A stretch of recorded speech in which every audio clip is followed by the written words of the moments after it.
Today, we're diving into a really cool concept called mystic flow. It basically reframes all our little daily habits, the good, the bad, the ugly, not just as choices, but as moves in this invisible battle for our own personal energy. So let's get into what that really means. Seriously, just for a second, think about it. What if your phone, the internet, all your comfort foods, every single one of your go-to vices just vanished? Poof, gone. What would you be left with? Well, this exact scenario becomes a shocking reality for a group of high school students, and let's just say they find out the hard way what's really lurking just beneath the surface. All right, so here's the game plan. We're going to follow their story, starting with them getting trapped by a snowstorm. Then we'll see how their modern addictions turn into these much deeper kind of mystical problems.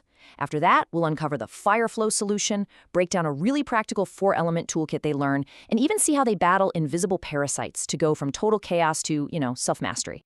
Okay, so picture this, a high school sleepover. Totally normal, right? Well, not for long. A freak snowstorm rolls in and dumps 8 feet of snow, trapping everyone inside for 10 straight days. No power, no internet, no contact with the outside world. The modern world as they know it just goes dark. And this is where we meet our main players, who, let's be honest, pretty much represent our own modern struggles. You've got Diesel, he's the dissolver, who numbs his emotions with whatever he can get his hands on. Then there's Abby, the absolver, escaping reality by scrolling endlessly on social media. And finally, Rev, the revolver, whose whole logic revolves around justifying his serious sugar addiction. Sound familiar at all? So with all those external distractions totally gone, the real problem isn't the snowstorm outside, it's the storm brewing inside. The students' habits, all the little things they use to control their moods every single day, are suddenly ripped away. And what's left behind is a much deeper, almost metaphysical crisis. And the reality of that hits them hard. Diesel is jonesing for his drugs. Abby is absolutely desperate for her phone, for that hit of social media validation. Rev is completely falling apart without his sugary snacks. See, they aren't just bored. They are in active, painful withdrawal from the very things they use to manage their inner worlds. This quote from Abby just perfectly captures the whole modern dilemma, doesn't it? She's basically saying, hey, these things didn't exist back in ancient times, so they must be harmless. It's this convenient little loophole in her logic that lets the addiction run wild, all while ignoring the very real damage it's doing to her mind and spirit. So you see, each addiction is really just a symptom of something bigger. Diesel is trying to dissolve his pain, Abby is trying to absolve herself from her inner turmoil, and Rev's logic just revolves around avoiding any real consequences. They're all just failed attempts at finding genuine inner control. And this is where their mentor, a guy named Lord White, steps into the picture. He sees how much they're suffering, and he doesn't just offer a shoulder to cry on, he offers a real solution. He actually calls it a magical cure that gets to the absolute root of all their problems. And the core idea he teaches them is something called fire flow. You can think of it as learning to master your own life force, what some cultures call chi or prana.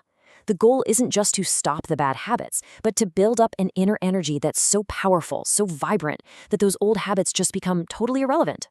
And the whole philosophy really boils down to this one simple principle. What you take in is what you put out. If you want to feel amazing, if you want that high vibration inner state, you have to consume high vibration things. And that goes for everything. Food, thoughts, media, the whole shebang. Now, to make this idea actually useful, he breaks it down into a toolkit based on the 4 classic elements: earth, water, air, and fire.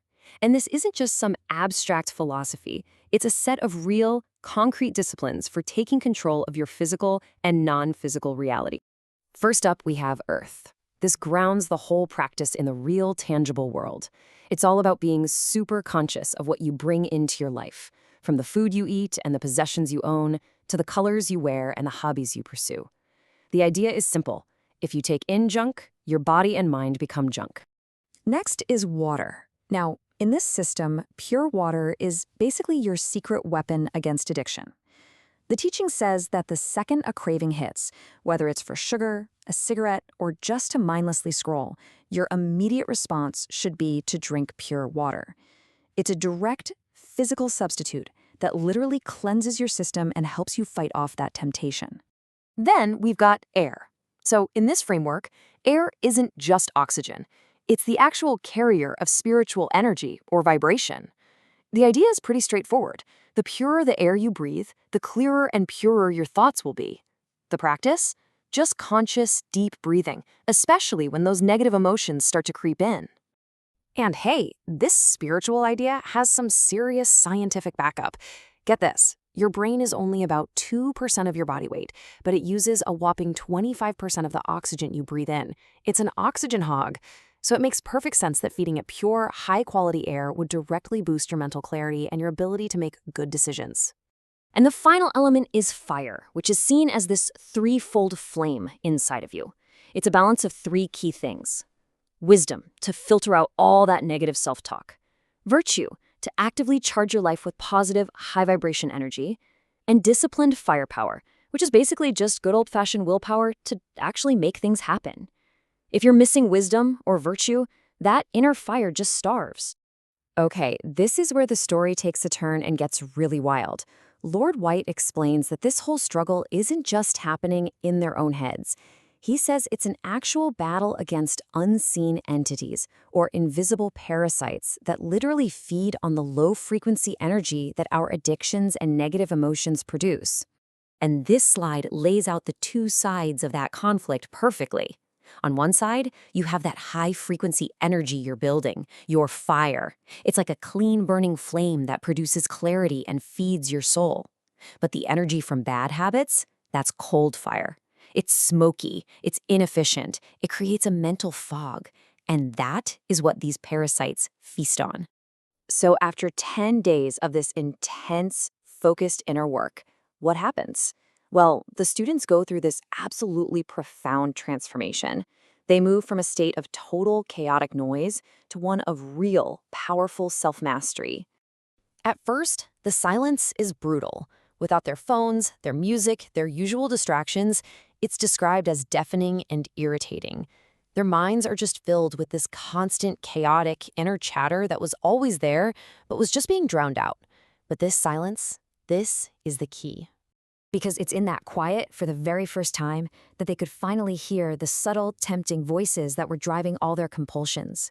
They could actually start to tell the difference between their own thoughts and those manipulative whispers of the invisible parasites just looking for their next meal. And the results? Well, they're pretty incredible. They start developing almost sixth sense abilities like discernment and foresight. They learn how to manage and clear their own energy fields. Their conversations shift from shallow gossip to deep, meaningful connection. And most importantly, by practicing fire flow, they starve those parasites, cutting off their food supply and finally taking back their own life force.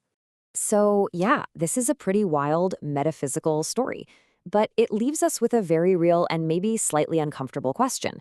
When you look at your own daily habits, your thoughts, and the emotions you allow, what invisible forces are you feeding?